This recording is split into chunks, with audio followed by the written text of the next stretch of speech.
I had to start to reflect on my own skills and think about like, what can I do better? Look at my gameplay, like what am I doing wrong? And that's when I went from like kind of already taking it seriously to taking it like really seriously and analyzing my own gameplay, getting in a lot of Sylph reps. And I think that's kind of a turning point where my growth went from like being like positive to being like exponential as a battler. This Alone Knight has its work cut out for it. Yeah, and even though there's not same type attack bonus on these counters, it's so much pressure. I mean, look how close Obstagoon gets to you when it's throwing that counter. It's just pressuring you like crazy. And Alolan Ninetales is getting quite low on health. It's going to be taking so much pressure. It needs to get the 2 Weather Balls here. It's almost at it, but there's a Night Slash coming out soon from the Obstagoon. Yeah, you know, if Pranav's keeping track of the counts here, he might go for a catch here, but it's got to be incredibly well timed. And let's see what he does. And he does! Combo plays! Wow, okay, so he gets the body slam off here. He doesn't end up catching the move, I believe, but it is possible that Reis might have pressed the Night Slash as well, and no, gets the counter through, so now able to throw this Night Slash, and that will probably seal the deal here against this Cancel Ninetales here. This should knock out Obstagoon. Is doing well in this meta, and that's Pranav's first game loss of the entire tournament. Probably rocking that Alolan Ninetales in the back, and what a catch from Birdpower. Birdpower making all the calculated plays here. But Doonebug able to reach the cross drop here.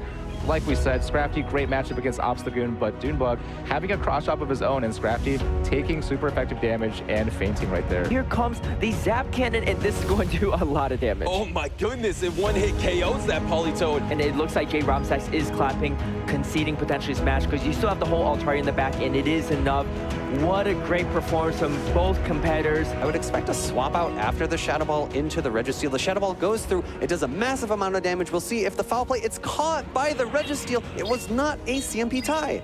And what a play right there. Doonebug with the instinct there to bring in the Registeel. Now, the Registeel is going to be able to lock on down the Sableye. Not something that you see every single day, but the good thing about Birdpower here is her Medicham is preserved here. She can get a lot of chip damage off onto this Registeel and then potentially bring in the Walrein to be able to clean this up.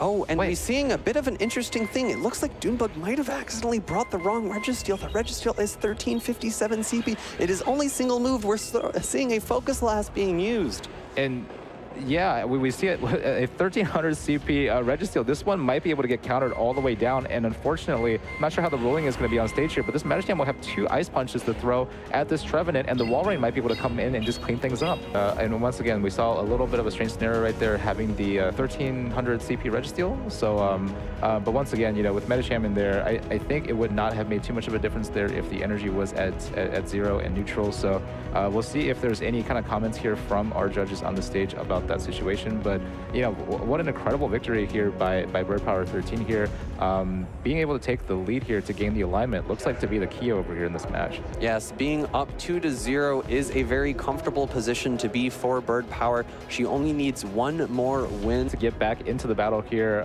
It is going to be a rematch of the second game here, and I think this time Doonebug will hopefully have the correct Registeel. There's such a little skill gap between all the best players that really anybody could win on any given day. It's really like, it's really 50-50 when you're talking about the best of the best. Farming a lot of energy here and having the Focus Blast ready, and Reis just going to concede this first match here. Yeah, throwing the Focus Blast. This Trevenant is really low health. Gonna go ahead and knock that out, and Doonebug takes game number 1 in the grand finals to try to reset the bracket. We've seen a Shadow Earthquake earlier today on how much it does against the Galarian Stunfisk, and this is going to do a lot to this Stunfisk as well. Yeah, the Shadow Walrein built up to this Earthquake and is going to unleash it onto Galarian Stunfisk, and that will knock it out. And that's a 3-ball flex, 3 Pokemon alive for Doonebug, and takes it 2-0. Yeah, that's a tough matchup for Reis. If you're Doonebug, you're feeling pretty good at this moment. You're in the driver's seats. You have every matchup you want. And Reis is probably scratching his head thinking, how do I prevent this from happening again? I think you bring in the Ninetales here. I think you teach Reggie a lesson. I think you bring it in. I think you knock this thing out with the Alolan Ninetales, as this Zap Cannon is going to be able to knock out the Trevenant. So Reis is forced to knock out with the Alolan Ninetales. We do know the Alolan Ninetales has energy, and finally, it's going to get some revenge on this Registeel. Yes, we watched for the past last 30 minutes as the Lone Ninetales had nowhere to go, nowhere to hide, and now the Lone Ninetales getting some revenge here and able to take a game off of this Registeel. And that's a way to cut off momentum. Yes. Doonebug was up 3-0, but now we're in a fresh 0-0 series, and Reis takes game number 1. The whole momentum has swapped.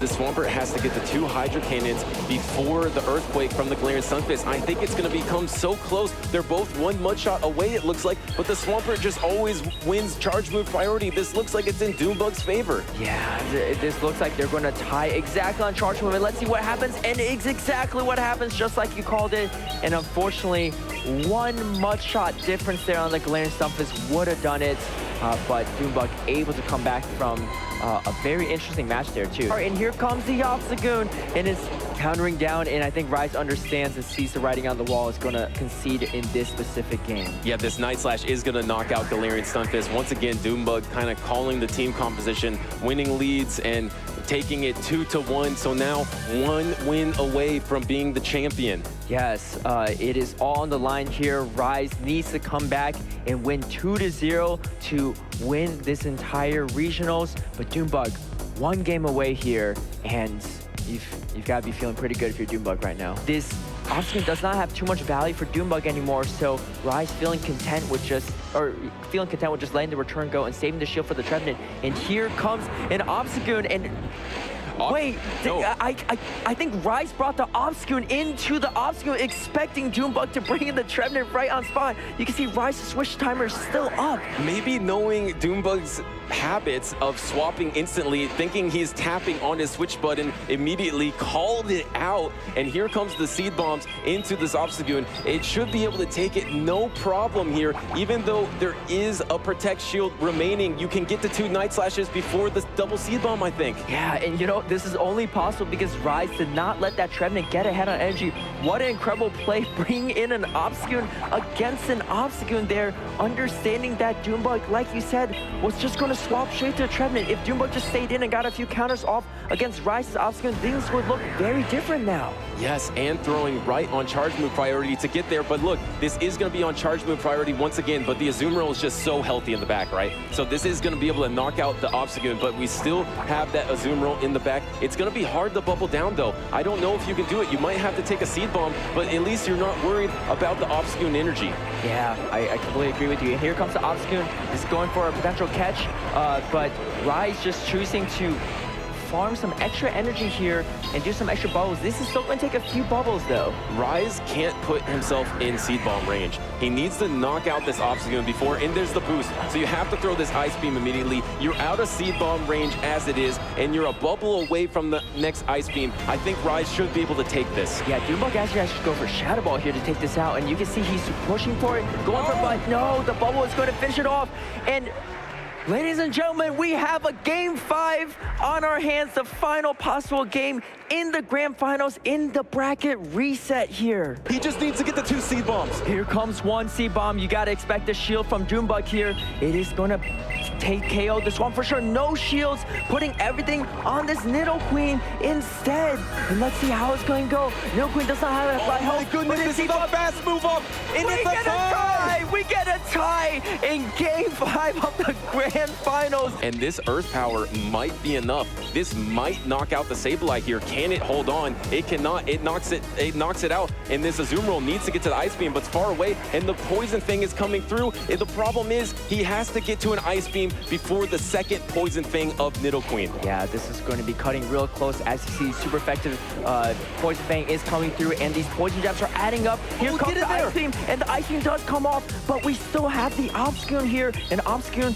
not a great matchup for Azumarill, but the Azumarill is debuffed, and it is out of energy. It's gonna come down to the wire here. This Azumarill needs to get to an Ice Beam before this Obstagoon gets the 2 moves. You can survive the Night Slash, I believe. You are debuffed, but you probably can survive this because it is resisted. All you need to do is get the 1 Ice Beam and you're champion. Yes, Do we get a boost? We do not get a boost. Here comes Reis2TheOccasion throwing this Ice Beam. Is this Ice Beam enough? You see Reis already getting out of his feet, getting excited. This is Reis2TheOccasion in the grand finals in a rematch of Game 5. Reis2TheOccasion rises to the occasion and takes the grand championship here. The Milwaukee native takes the Milwaukee Regional Championship. It wins against his teammate 3-2 after the bracket reset, getting swept to get the bracket reset and taking it 3-2 in the game number 6 of this series. Azumarill finishes it off, and he is the grand champion.